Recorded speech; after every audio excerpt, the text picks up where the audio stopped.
For most of us, the Planet of the Apes movies have always been around. Spanning 5 decades and 10 movies, and still going, it's hard to imagine a world without that race of hyper-intelligent simians and their everlasting war against man. We take this extended universe for granted, but it wasn't always that way. It probably isn't hard to believe that at one time, the concept of a world populated by talking apes was not considered a box office draw. And if it hadn't been for the determination of a few true believers in the material, we may never have gotten one movie, never mind an entire franchise. Let's travel back to the beginnings of Dr. Zaius and the Monkey Bunch and find out what the fuck happened to this movie. We're going back as far as 1963, when French author Pierre Boulle released his novel Monkey Planet. In the book, a couple of men journey to a distant world where they encounter a race of civilized apes who dress, talk, and behave just like humans. It was thoughtful and compelling science fiction, supposedly inspired by an incident at a zoo when the author found himself fascinated by the surprisingly human-like behavior of an ape. A press agent turned producer named Arthur Jacobs got hold of the novel before its publication in 1963, and he saw potential for a feature film. Jacobs pitched the project all around Hollywood, but couldn't get any studios to bite. Unsurprisingly, the idea of a movie where apes walked and talked like humans seemed a bit ridiculous to most of the majors in town. To help sell the concept, Jacobs commissioned dozens of sketches, which helped provide tantalizing visuals for the skeptics. Ironically, one of those skeptics was author Pierre Boulle himself, who never envisioned a film when writing Monkey Planet, despite the many images that title alone evokes. Obviously, a screenplay was needed if the project was ever going to be taken seriously by a studio, so Jacobs enlisted Rod Serling, the genius behind The Twilight Zone, to translate Boulle's work into a script. Serling labored away for over a year on the screenplay, allegedly writing more than 30 drafts until he could go no further. Serling kept most of Boulle's ideas intact, except for one ingenious concept of his own. In the book, the Monkey Planet of the title is another planet millions of light years from Earth. It was Serling's pitch to reveal, and here's a spoiler if you're one of the rare few people who somehow missed that iconic final image during the last few decades, that the entire story has been taking place on a distant future Earth all along. Ever the realist about man's capacity for war, Serling's idea was that human civilization finally killed itself off with an atomic bomb, leaving apes to emerge as the dominant species over several centuries. At one point, Jacobs got the interest of a big studio, Warner Brothers, but they eventually got cold feet because they thought the movie would cost at least $10 million to produce, which would be around $90 million back in those days. After Warner's dropped it, Arthur Jacobs found himself back at square one. Putting on his press agent hat, the producer came up with the idea of packaging the script with a star, which would make the project more appealing to a tentative studio. Jacobs sent the book, screenplay, and over 100 sketches to Charlton Heston, at the time one of the most famous actors on the planet. Heston was won over by the vision Jacobs had delivered, and agreed to be a part of it.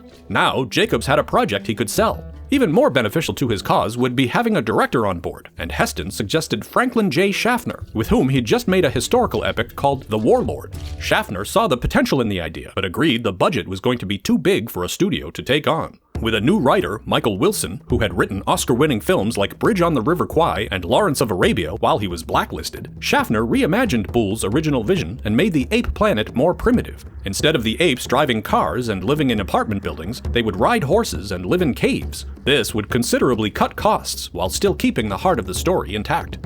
Jacobs had just produced a couple of films for 20th Century Fox and brought this new version of Planet of the Apes to studio head Richard Zanuck, who was intrigued but, of course, not 100% sold on the concept. Zanuck wanted to see proof that the apes would not look laughable, and more importantly, that actors would be able to perform their roles while covered with elaborate makeup and masks.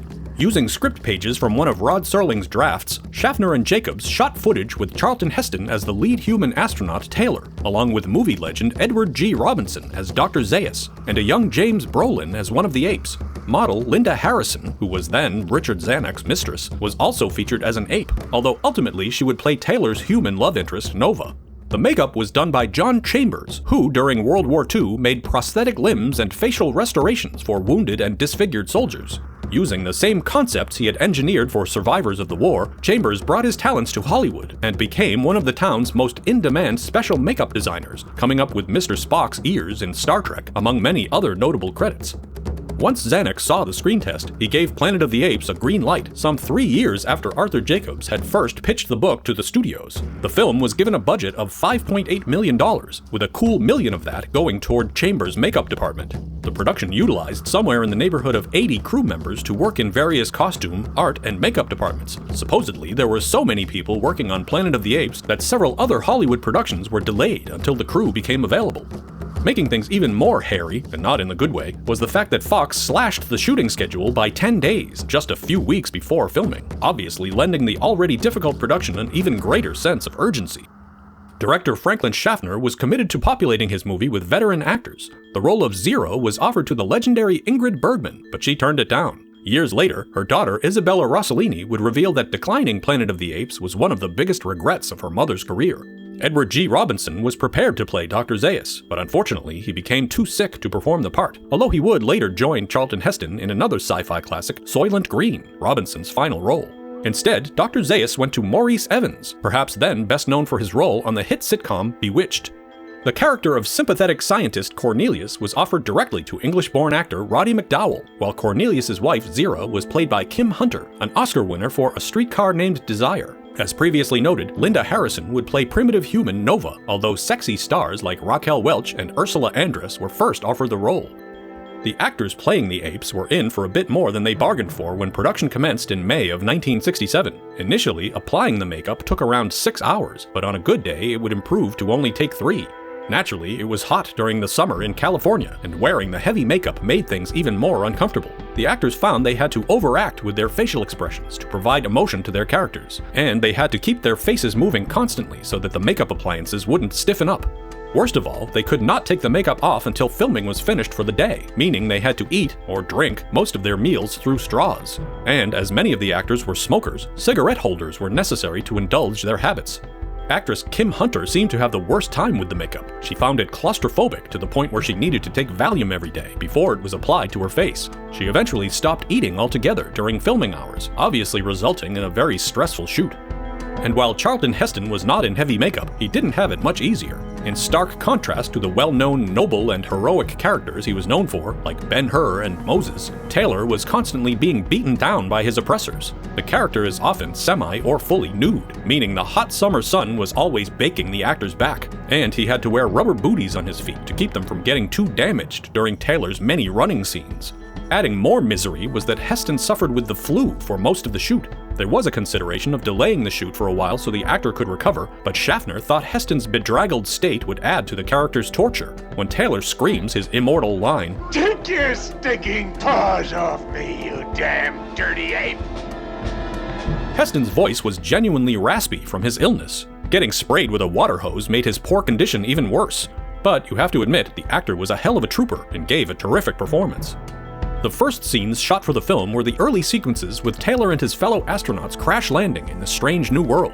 This section was shot in Utah, and as it was well over 100 degrees every day, members of both cast and crew were passing out regularly. Even Schaffner supposedly hit the deck one afternoon. The bulk of the film was shot on Fox's Malibu Ranch set. The architecture for the ape city was inspired by the Turkish region of Cappadocia, famous for its unique rock formations. A peculiar ritual seemed to happen amongst the actors during shooting. Much like in the film, the 3 separate species of apes would segregate themselves into their own groups, with chimps hanging out with other chimps, orangutans sticking with other orangutans, and gorillas only eating with other gorillas. Most of the actors probably didn't even realize they were doing this, although Kim Hunter said she intentionally didn't spend any time with the orangutans because in the world of the movie, that was how the class system was divided.